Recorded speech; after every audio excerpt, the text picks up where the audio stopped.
जिसने जान लिया, जिसने वेद को शास्त्र को पढ़ा है, ध्यान करा है, स्मरण करा है, वो जिंदगी में पहचान गया कि शिव है क्या।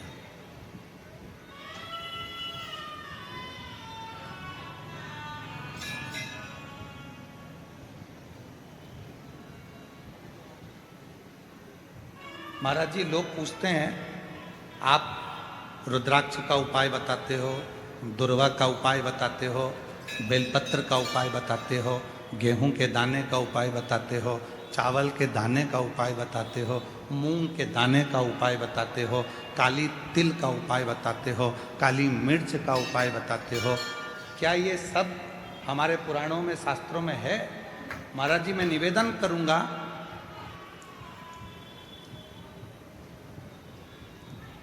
फ्रांस के राजा नेपोलियन ने अपनी वाणी में एक शब्द कहा।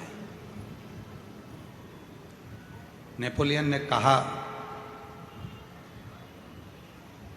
कि धरती पर मनुष्य जन्म लेने के बाद तुम्हें जो चाहिए वो तुम्हें मिल सकता है। कैसे? बस तुम्हें जो धरती पर चाहिए वो कहीं ना कहीं, किसी ना किसी पुस्तक में हमारे पुरखों ने लिख दिया है। उस लिखे को तुम अनुभव करना चालू कर दो और तुम्हें दुनिया का सारा सुख प्राप्त हो जाए।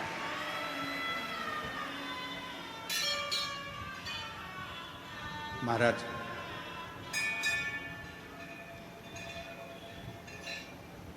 पढ़ना पड़ेगा। पहले टीवी कम थी, पुस्तक ज्यादा थी।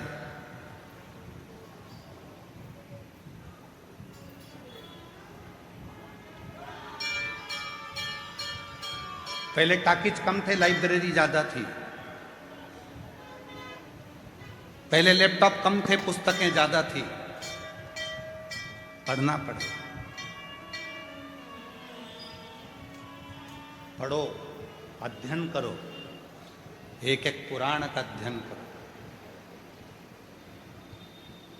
पढ़ो। और जिस दिन तुमने पढ़ना चालू कर दिया, हम फिर कहेंगे गीता प्रेस गोरखपुर की सारी पुराणे अपने घर में ले आओ। रोज प्रतिदिन एक एक पुराण का अध्ययन करा करो कि सियोर वाला बाबा दुर्वा चढ़ाने का बोला है तो कहाँ से बोला है, उसको पढ़ो, मिलेगा। अध्ययन करो, कौन सी पुराण से बोल रहे हैं मालूम करो, अध्ययन।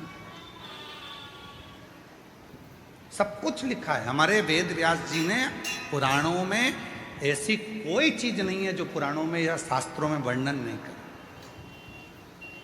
18 पुराण, 6 शास्त्र हमें जो दिए गए हैं, 4 वेद जो हमको दिए गए हैं, अच्छे अच्छे विद्वानों ने अपनी अपनी पुस्तकों में बहुत कुछ हमको दिया है।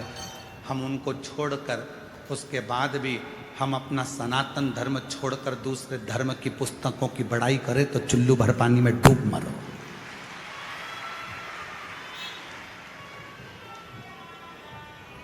अपने सनातन धर्म की पुस्तकों को छोड़कर, 4 वेदों को छोड़कर, 6 शास्त्र को छोड़कर, 18 पुराणों को छोड़कर,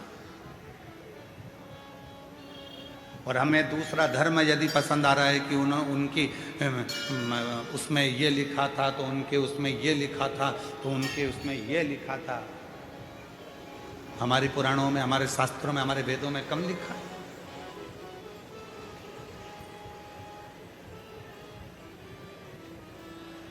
जैसे मंदिरों को मिटाने का काम विधर्मियों ने करा, तीर्थों को नष्ट करने का काम विधर्मियों ने करा, वैसे ही हमारे वेद और शास्त्रों में भी अटकलियां, हमारे वेद और शास्त्रों को भी मिटाने का काम विरोधियों ने करा, विधर्मियों ने करा।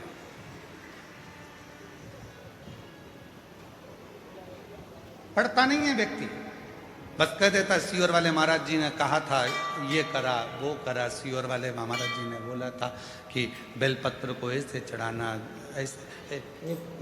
एक बेलपत्र की डंडी की दिशा की भी मूलता रहती है कि डंडी कहाँ रखना।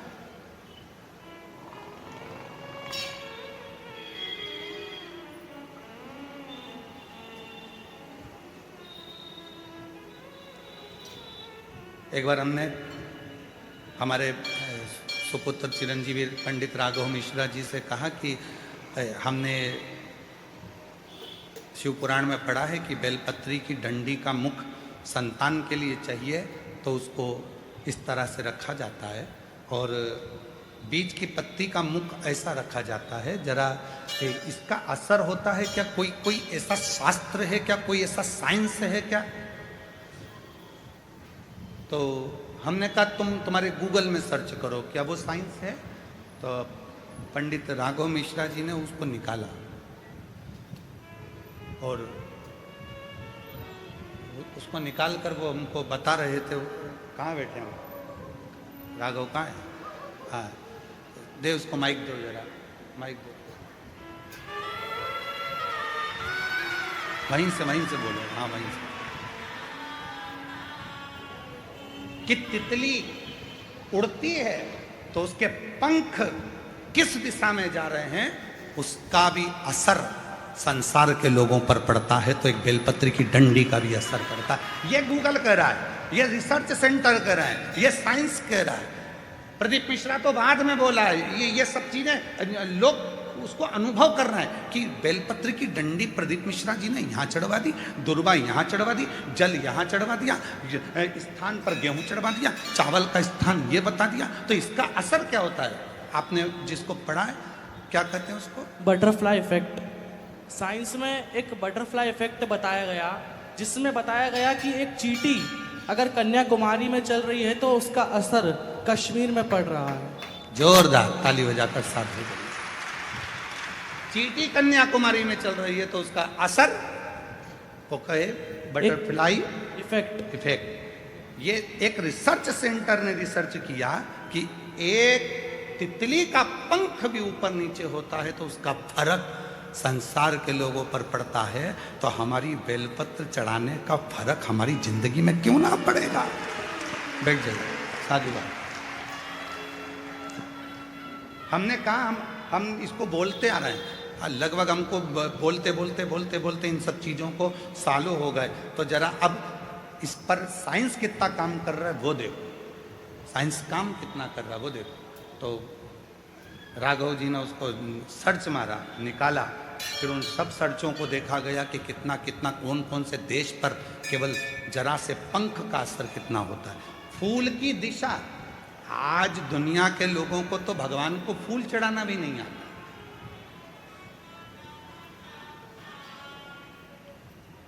हम आपसे पूछें कि शिव जी को फूल कैसे चढ़ाया जाता है, हम आपसे पूछें कि भगवान को फूल कैसे चढ़ाया जाता है, तो आप फूल दे जरा।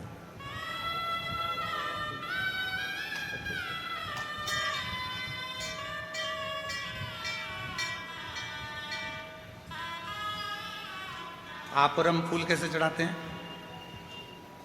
शंकर जी पे या देवता पे फूल ऐसे चढ़ाएंगे कि फूल का जो मुख है वो अपनी ओर रखेंगे, अपनी ओर। और डंडी का मुख कहाँ रखा? भगवान की ओर, क्योंकि भगवान जब बैठे रहते भगवान के सामने आप इस तरह से उसको श्रृंगार के भाव से जमा देते हो, भगवान के सामने ऐसे चढ़ा देते हो। अब भगवान है यहाँ, फूल चढ़ा रहे हो, मुख उधर और भगवान बैठे इधर।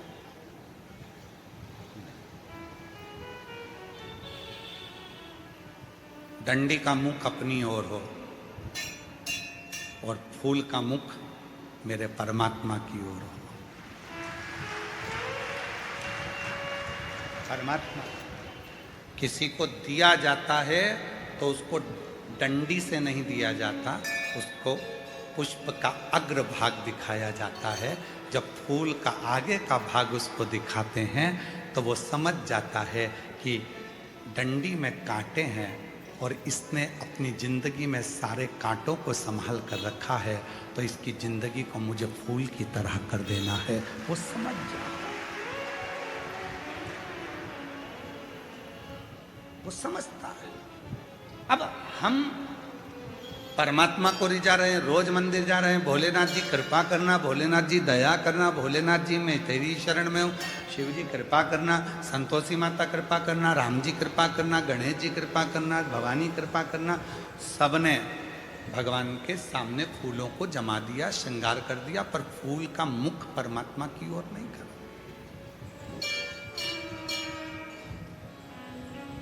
हम क्या सोचते हैं कि फूल जो भी मंदिर देखे उसको अच्छा लगना चाहिए।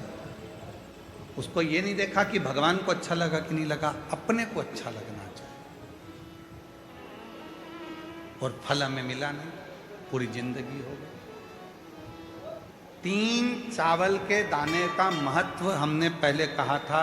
एक रात्रि को 9:15 पर करने वाला उपाय हमने पहले कहा था।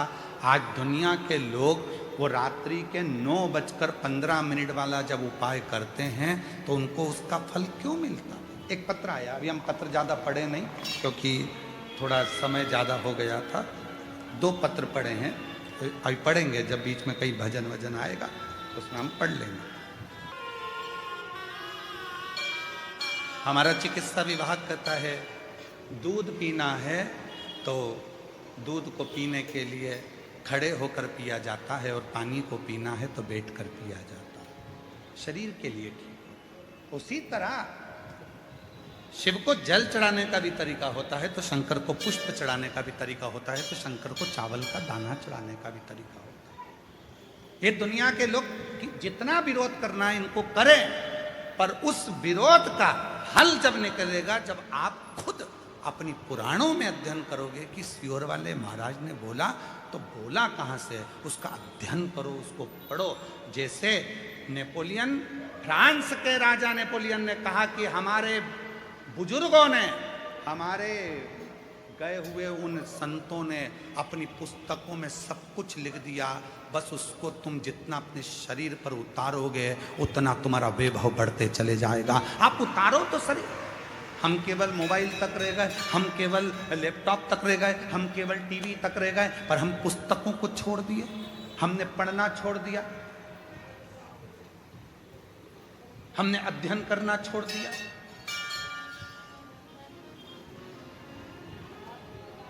सूरत वाले सोमानी जी बैठे हुए हैं, कहाँ है सोमानी जी? हाँ ये बैठे। सोमानी जी के घर पर हम जब सूरत में गए तो इनका बड़ा पोता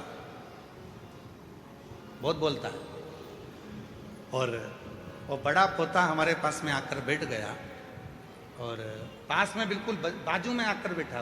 उसका फोटो भी हम कल आपको होगा तो दिखाएंगे। बिल्कुल बाजू में आकर बैठा और बाजू में आकर बैठकर पत्र चढ़ाने तरीका होता है, पुष्प चढ़ाने का तरीका होता है, जल चढ़ाने का तरीका होता है, भगवत भजन का।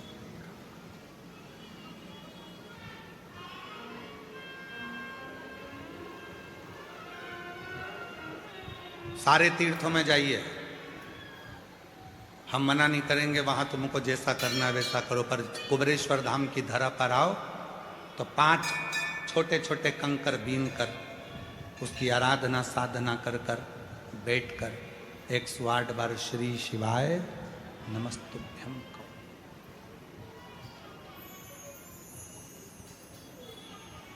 एक कंकर को अपने साथ ले जाओ, 4 कंकर छोड़ जाओ,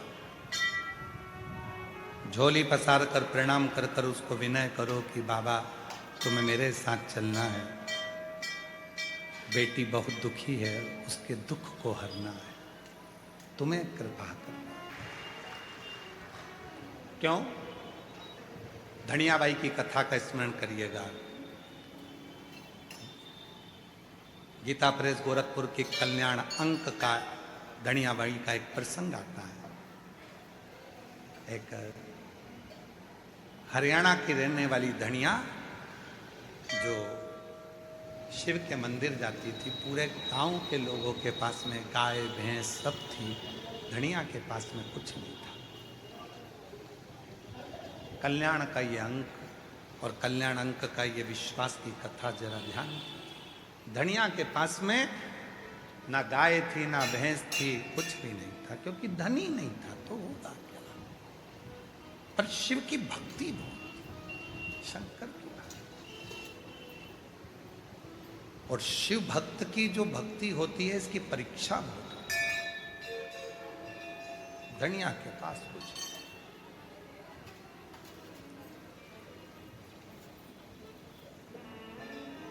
2 बेटे हैं, दोनों दिन भर काम करते हैं, थोड़ा सा जो मिलता है उससे गुजारा कर लेते हैं, जो मिलता है। शिवरात्रि का उत्सव आ गया।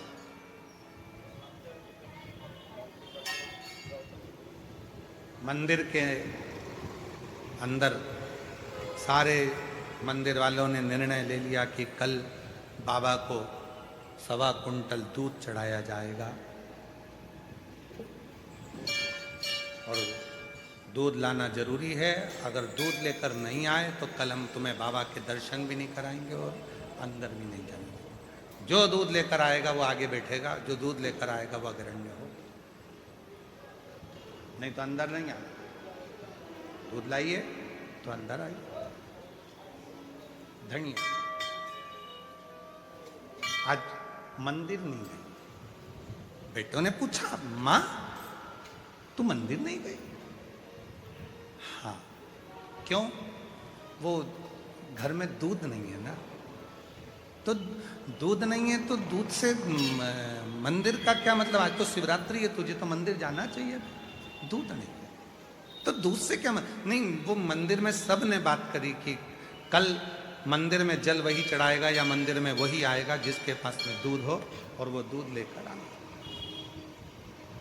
वो दूध लेकर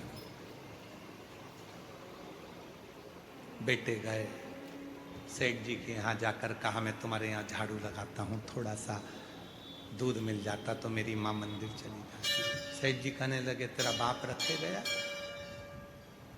तेरा बाप रख कर गया है क्या दूध? रत्ती भरना दिया है।